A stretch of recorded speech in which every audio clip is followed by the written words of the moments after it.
मैं प्रिया राज, आप देख रहे हैं एक न्यूज 24। जिस तरह से बिहार विधानसभा के चौथे दिन अभी विधानसभा में जिस तरह से चर्चे मचे हैं, आपको बता दें कि आए दिन सीएम नीतीश और ललन सिंह ने जिस तरह से बिहार में शिक्षा को लेकर बात किया था, यहां तक कि महिलाओं को जिस तरह से उन्होंने टारगेट किया था, हालांकि महिलाओं को नहीं उन्होंने टारगेट किया था तो किसे किया था, ये बहुत बड़ी बात सामने आ जाती है। हालांकि अब राबड़ी देवी ने जिस तरह से सीएम नीतीश और ललन सिंह पे कटाक्ष करना शुरू कर दिया है।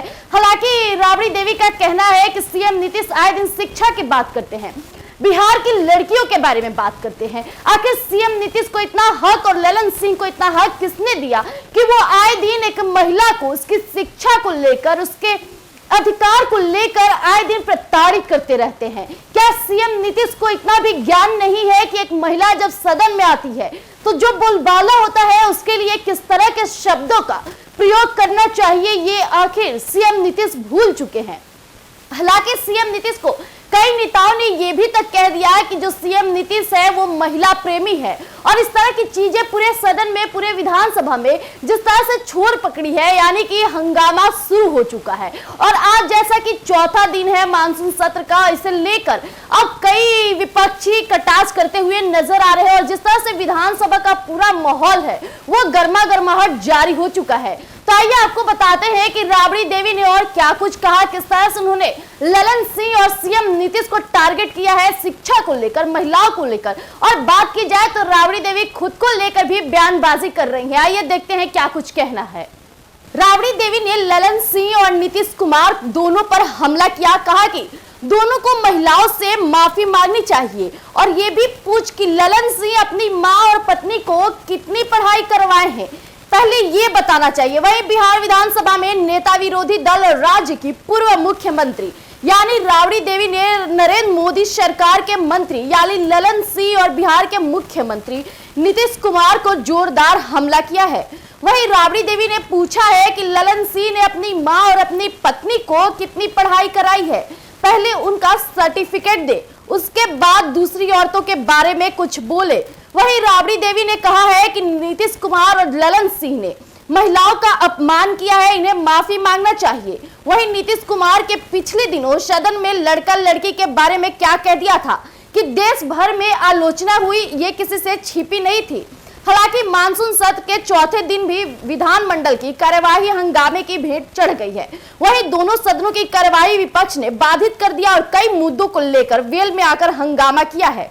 वहीं आपको बता दें कि सदन के भीतर और बाहर राजद और कांग्रेस के विधायकों ने बीजेपी और जेडीयू, नीतीश कुमार और ललन सिंह और नरेंद्र मोदी पर तीखा वार किया। वहीं ललन सिंह को टारगेट करते हुए राबड़ी देवी ने कहा कि उन्होंने मेरी पढ़ाई लिखाई के बारे में बोलकर बिहार के दलित, शोषित, पीड़ित समाज की महिलाओं का अपमान किया है। हालांकि राबड़ी देवी ने कहा कि ललन सिंह पहले ये बताएं कि उन्होंने अपनी मां और अपनी बहन और अपनी औरत को कहां तक पढ़ाई करवाया है, पहले उनका सर्टिफिकेट पूरे जनता के बीच लेकर आए, उसके बाद दूसरों के बारे में बोले।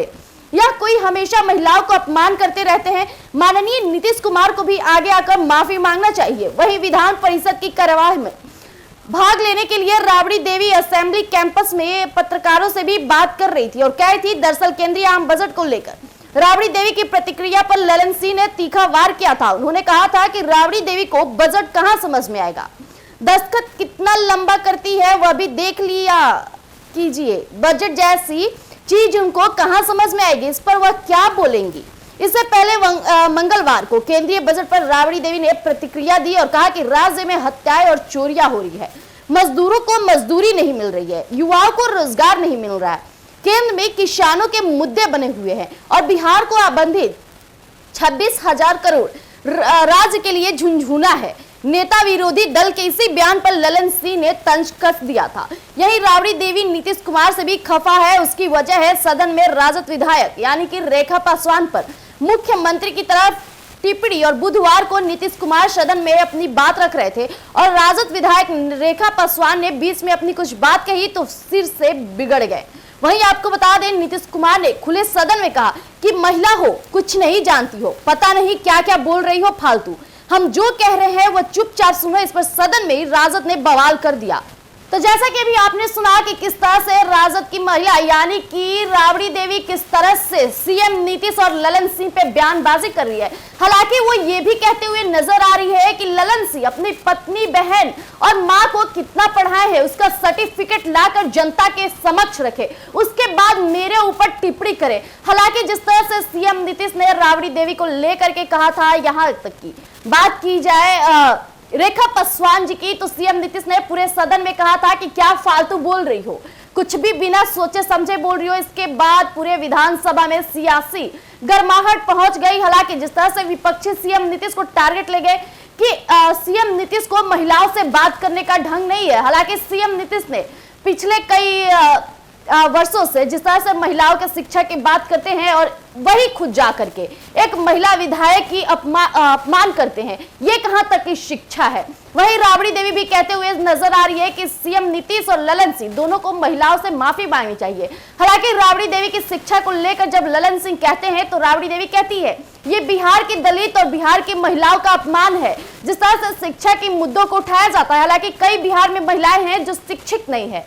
राबड़ी देवी ने कहा कि हालांकि बिहार में कई ऐसी महिलाएं हैं जो शिक्षित नहीं है और जब बिहार के खुद मुख्यमंत्री ही बिहार की महिलाओं को शिक्षित नहीं कहते हैं, जिस तरह से वो आए दिन सदन में बिहार की महिलाओं को, एक महिला को इस तरह से बोलते हैं, वो कहां के सीएम है, उनको सोच समझ के बोलना चाहिए। हालांकि उन्हें अब आकर माफी भी मांगनी चाहिए। ये दोनों महिलाएं यानी कि राबड़ी देवी और रेखा पासवान जिस तरह से हावी पड़ रही है, यहाँ बात होती है जब शिक्षा की बात की जा रही है, जब सदन में हो रहे चीजों पर उनके बोलने के प्रत्यक्ष के रूप में जब उन पर रोक लगाया जाता है, उससे लेकर बोला जा रहा है, तो कहीं ना कहीं बात सियासी मामले तक पहुंच जाती है। और हालांकि यही मुद्दे हैं कि अब बिहार की शिक्षा, बिहार की महिलाओं की शिक्षा तक ये जोर पकड़ ली है। तो देखना दिलचस्प होगा। तब तक के लिए आप बने रहिएगा एक न्यूज 24 पर और इसी तरह तमाम खबरों के लिए आप सब्सक्राइब कीजिएगा एक न्यूज 24। धन्यवाद।